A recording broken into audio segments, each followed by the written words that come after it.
किस तरह की मुश्किलों से घिरा है चंद्रयान 3? आखिर किस तरह का चैलेंज है 31 जुलाई और 1 अगस्त के दरमियान? उसके बाद 5 दिन तक किस तरह के खतरों से गुजरेगा चंद्रयान 3?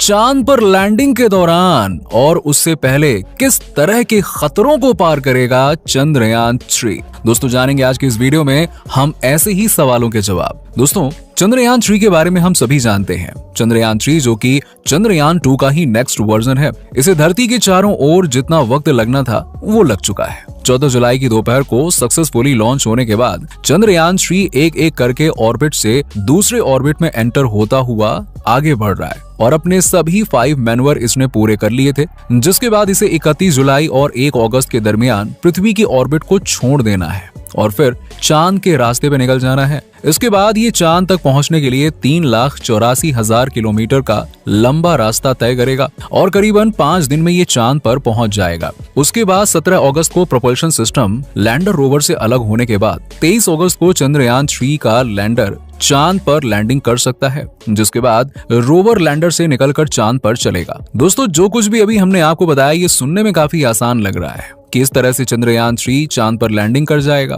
और आपको भी लग रहा होगा कि वाह, अब तो समझो सब हो ही गया, चांद पे चंद्रयान उतर गया। लेकिन क्या कभी आपने इस बारे में सोचा है कि आखिरकार चांद के लिए लॉन्च होने से लेकर चंद्रयान 3 के चांद पर लैंड होने तक किस तरह की प्रॉब्लम्स आ सकती हैं? क्या आपको अंदाजा भी है कि अगर एक भी चूक हुई तो चंद्रयान 3 मिशन भी फेल हो सकता है? चलिए जानते हैं उन्हीं मुश्किलों के बारे में। सबसे पहले दोस्तों, उन मुश्किलों के बारे में जान लेते हैं जिनसे होकर चंद्रयान 3 गुजर चुका है। अब बात करें इसके लॉन्चिंग को लेकर तो 14 जुलाई दोपहर को 2:35 पर इसरो के आंध्र प्रदेश के श्रीहरिकोटा में स्थित सतीश धवन स्पेस सेंटर से LVM-3M4 रॉकेट के जरिए इसे लॉन्च किया गया था, जिसके करीबन 16 मिनट के अंदर ही इसने पृथ्वी की कक्षा में चक्कर लगाना शुरू कर दिया था। लेकिन क्या आप जानते हैं कि पृथ्वी के ऑर्बिट तक पहुंचने के लिए इसे कितनी मेहनत करनी पड़ी और कितनी तैयारी करनी पड़ी? चलिए जान लेते हैं। दरअसल दोस्तों, इसके पीछे सबसे पहला चैलेंज था लॉन्चर या कहिए कि कैरियर का, जिसने चंद्रयान 3 को अर्थ की ऑर्बिट तक पहुंचाया और फिर इसे वहां पे स्टेबल किया।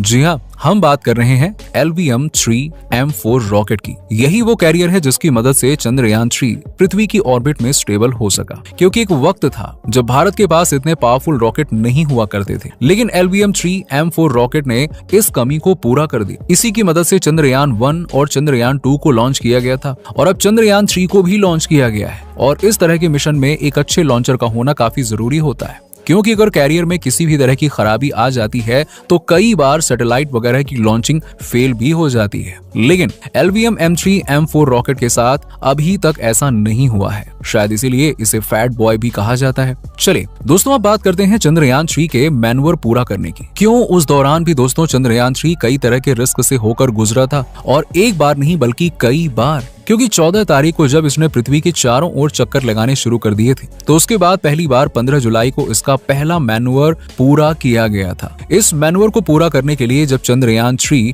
पृथ्वी के सबसे करीब पहुंचा था तो इसके इंजन को कुछ देर के लिए स्टार्ट किया गया था, जिसके बाद चंद्रयान 3 मैनवर पूरा करते हुए पहली ऑर्बिट में दाखिल हुआ था। इसके बाद फिर 17 जुलाई को, 18 जुलाई को, 20 जुलाई को और आखिर में 25 जुलाई को ऐसा ही किया गया। और इस तरह सही वक्त पर, सही दूरी पर और सही कैलकुलेशंस के साथ 5 बार इसके इंजन को स्टार्ट किया गया और 5 मैनवर पूरे किए गए। अब इस दौरान दोस्तों रिस्क की बात ये थी कि चंद्रयान 3 के इंजन में अगर किसी तरह की प्रॉब्लम आती है तो मिशन शुरू होने से पहले ही खत्म हो जाता, क्योंकि जिस तकनीक से इसे चांद पर भेजा जाना है उसमें चंद्रयान 3 का पृथ्वी की कक्षा में पहले से एक स्पीड पकड़ना बहुत जरूरी होता है। अब आपको बता दें कि अर्थ की ऑर्बिट को छोड़ने के लिए इसका 40,320 किलोमीटर प्रति घंटे की स्पीड पकड़ना काफी जरूरी है। और ये स्पीड इसलिए भी जरूरी है क्योंकि इसी स्पीड पर चंद्रयान 3 5 से 6 अगस्त के बीच में चांद के करीब से भी गुजरेगा। और ये वक्त इसलिए भी अहम होगा क्योंकि इसी दौरान चांद का सूरज की तरफ वाला हिस्सा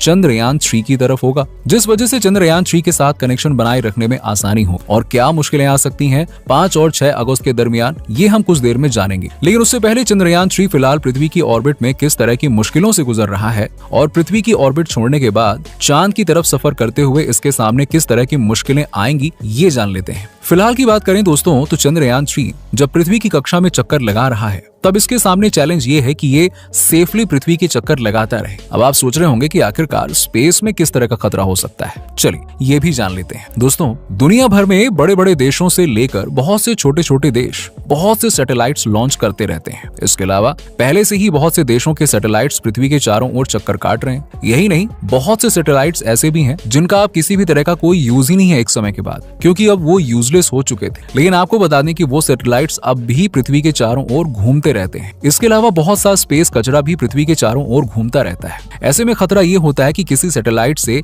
या फिर किसी अंतरिक्ष कचरे से चंद्रयान 3 टकरा न जाए, क्योंकि पृथ्वी के चारों ओर इस समय 7,700 से भी ज्यादा एक्टिव सैटेलाइट्स चक्कर काट रहे हैं और कई गुना, हजारों की संख्या में बहुत से पुराने सैटेलाइट्स का कचरा भी स्पेस में मौजूद है। इसके अलावा सोलार फ्लेयर्स, रेडिएशन और सोलार स्टॉर्म का भी स्पेस में खतरा बना रहता है, जिनका सामना चंद्रयान 3 करता है। ये ठीक उसी तरह से है दोस्तों, जिस तरह से किसी रोड पर किसी व्हीकल को उल्टी दिशा में ले जाया जाए तो उसके एक्सीडेंट होने का खतरा काफी ज्यादा रहता है। इसके अलावा जैसे कि हमने आपको बताया कि पृथ्वी की कक्षा को छोड़ने के लिए चंद्रयान 3 के लिए जरूरी ये है कि वो 40,320 किलोमीटर प्रति घंटा या इससे ज्यादा की रफ्तार तक पहुंच सके, जिससे कि ये पृथ्वी के ऑर्बिट को पार कर सके और फिर उस समय तक चांद पर पहुंच सके जब चंद्रमा और पृथ्वी एक लाइन में हो। ऐसा इसलिए जरूरी है क्योंकि अगर चंद्रयान 3 उस समय चांद के नजदीक से नहीं गुजरता है तो ये स्पेस में सीधा चला जाएगा। यस, और अगर समय पर चांद के करीब से गुजरता है तो उस समय इसकी रफ्तार 40,320 किलोमीटर प्रति घंटा होगी।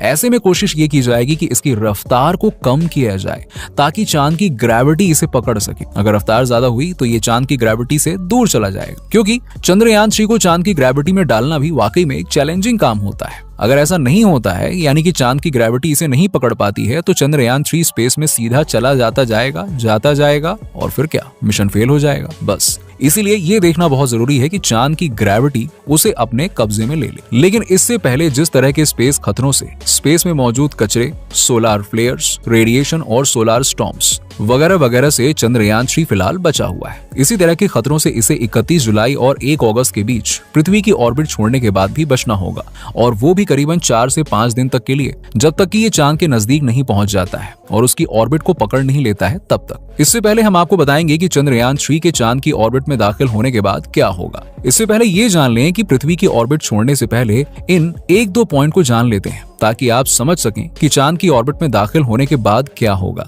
आपको बता दें कि 25 जुलाई को चंद्रयान 3 ने सक्सेसफुली 5वां मैनूवर पूरा कर लिया था, जिसके बाद चंद्रयान 3 की इस समय पेरिजी यानी कि पृथ्वी से सबसे कम दूरी 236 किलोमीटर और एपोजी यानी कि पृथ्वी से सबसे ज्यादा दूरी 1,27,609 किलोमीटर है। लेकिन जब चंद्रयान 3 ने पृथ्वी के चारों ओर चक्कर लगाना शुरू किए थे, तब इसकी पेरोजी 170 किलोमीटर और एपोजी 36,500 किलोमीटर थी, जिसके बाद पेरोजी और एपोजी बढ़ाने के साथ ही इसकी रफ्तार भी बढ़ती गई। आपको वीडियो कैसी लगी नीचे हमें कमेंट सेक्शन में कमेंट करके जरूर बताइएगा। वीडियो पसंद आई हो तो वीडियो को लाइक करें और चैनल को सब्सक्राइब करना ना भूलें, और साथ में बेल आइकन को भी प्रेस कर लें ताकि आपको आने वाली वीडियोस के नोटिफिकेशन मिल सके। मिलते हैं आपसे अगले वीडियो में, तब तक के लिए टाटा बाय बाय।